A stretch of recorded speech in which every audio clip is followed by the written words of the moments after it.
YouTube? This is Steve from Average Joe's Fantasy Football. And we've got your Week 9 start and sit video for the tight end position. This is always going to be the most difficult position to put in your lineup. All you're asking for is probably 8 to 10 points just to keep your team relevant and in the game, especially when you don't have players such as Travis Kelce or Mark Andrews, for example. Now, again, with bye week hell, there are some decent tight ends that are going to be missing this week, like Travis Kelce. So it does make this even more challenging for you this week. So there are going to be some guys you may have to start just because of what's going on. Now, these are your obvious starts for tight end. Andrews is the only one I'm a little bit concerned with just because obviously with his injury, he may not end up playing. In that case, maybe Isaiah Likely. They have a pretty good matchup, but if Andrews doesn't play, hit us with the comments. We'll give you some recommendations to kind of put in there for you. But Goddard and Higbee absolute are must starts. I love their matchups, and I love what targets they have been seeing. Now, the first tight end I believe is going to be a good start this week is going to be Zach Ertz versus the Seahawks. Seahawks give up the most points to tight ends this season with 20 points a game. They're also allowing 80 yards passing as well to the tight end. And Ertz had 14 points in the previous matchup this season against them. And this really is going to be a game that really comes down to the wire. At this point, nobody saw where the Seahawks are going with this whole Russell Wilson to Broncos thing. But Geno Smith has performed well above what everyone had expected of him. He's doing a phenomenal job this season. And Arizona, unfortunately, is going backwards. So this is a must-win for both teams, especially in this NFC West rivalry. So for me, I do like Zach Ertz. I'm not in love with Noah Fant or Disley. Even though Noah Fant did have a pretty good game, I think he had 11 or 12 points previous matchup, but they're so inconsistent in the tight end position for the Seahawks. I'm not comfortable with those guys. Now, another tight end I do like, and I've mentioned his name several times this season, is Evan Ingram versus the Raiders. Yeah, I still constantly see him on the waivers, which is surprising to me because I get it. He's inconsistent. He's not the most dominant tight end out there. But with that said, he's had some pretty good matchups, like the Raiders. Raiders are allowing 16.2 points to the tight end, 50 yards receiving to the tight end as well. And Ingram, like I said, has played really well the last few games, mostly, again, against teams that aren't great against the tight end.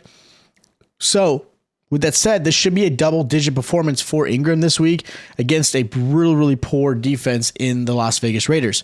Now, another tight end I like this week is going to be Gerald Everett versus the Falcons. Now, with Mike Williams and Keenan Allen out again, it's kind of a trend right now with those receivers, unfortunately. This puts Everett as a target-heavy option at the tight end position. Plus, Falcons allow the fourth most points to tight ends with 15.8 and 70 receiving yards as well. So this is the perfect scenario for Everett to hit 15 to 18 points in this matchup because he is going to get plenty of targets. He is going to get some yards. And he'll probably get some red zone action as well for Herbert. So I love this matchup for Gerald Everett. If he is available anywhere in your waivers, which he shouldn't be, he is definitely a must start. He's probably one of my favorites this week. Now, a tight end I'm going to sit this week, if possible, is TJ Hawkinson against the Commanders. Now, obviously, the change with TJ Hawkinson going to Vikings have made this a little different, but Hawk is on a new team, obviously. I do believe his value goes up for the season. This week, though, I'm not sure I'm starting him only because if I have another tight end option, I may go that route. Most likely, you're going to be playing him in your league just because you probably don't have anybody else. But this is a tough matchup, plus a new offense to learn for Hawk to get kind of like thrown in there. May make this a little bit more of a challenge for him. He did play the Commanders earlier this season as well, and he was held to 5 points in fantasy. On top of that, the Commanders actually are the best against tight ends this season, only holding them to 6.5 points and under 30 receiving yards. They've only allowed 1 touchdown the whole season, and that's to Dallas Goedert. So again, for me, the matchup's tough. You're in a new offense. If you could find another option, I'm putting another tight end instead. If not, obviously run with Hawk. Another tight end I'm definitely sitting this week is going to be Tyler Conklin against the Bills. Conklin had a great game last week with over 25 points in fantasy. That is rare for him. He will probably be in a lot of lineups due to that performance. And with obviously a lot of teams on bye, should kind of force there. But the Bills are a tough matchup. Bills have only allowed double digits once to a tight end this season. That was to Travis Kelce, who obviously is an anomaly. They hold tight ends to 10.3 points and under 50 receiving yards as well. And they have not allowed a touchdown to a tight end yet this season so far. So this is a really tough matchup. I know people are going to go probably put him in there just because of what he did last week. Stop chasing the points. Look at the matchup and see what other options are out there. Now, the last tight end I don't think is going to be a good start this week is going to be Darren Waller versus the Jaguars. Now, Waller has struggled this season. A lot of it has to do with the injury bug that has bitten him. He is expected to play unless something occurs pre-game. So he is expected to play this game. Waller will be in most lineups just because of his name, but the expectation isn't very high, at least in my standpoint. Jags hold tight ends to 9 points and under 50 receiving yards. There's the 5th best in the NFL. On top of that, Waller does play. There's a good chance he's on the snap count or used as a decoy because they're trying to slowly get him into the offense and kind of reestablish himself. So for me, I just hate to start him just because I feel like people are going to do it and he's going to get you maybe 5 points and you're going to be just as frustrated as you were if you didn't start him. So I would possibly look at some other options. Now, as far as sleepers go, I have one guy this week. It's going to be Kyle Pitts versus the Chargers. Last 3 games, the Chargers have allowed 15 points per game to the tight end.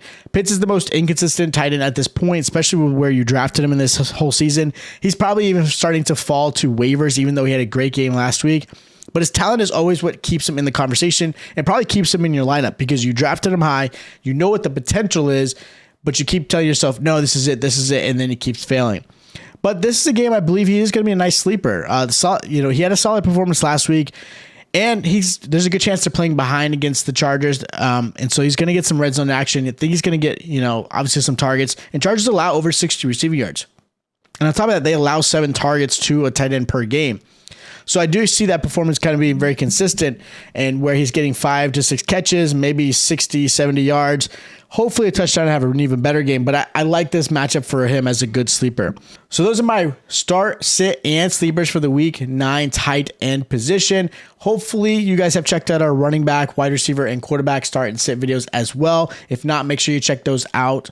And again, make sure you guys are asking any questions you have for your lineups this week so we can help you guys out. If you guys did enjoy the content and you are new to the channel, make sure you hit the subscribe button, smash the notification bell. That way you guys are notified every time we drop a video just like this. And of course, if you truly did enjoy the content, make sure you hit the like button. It's greatly appreciated.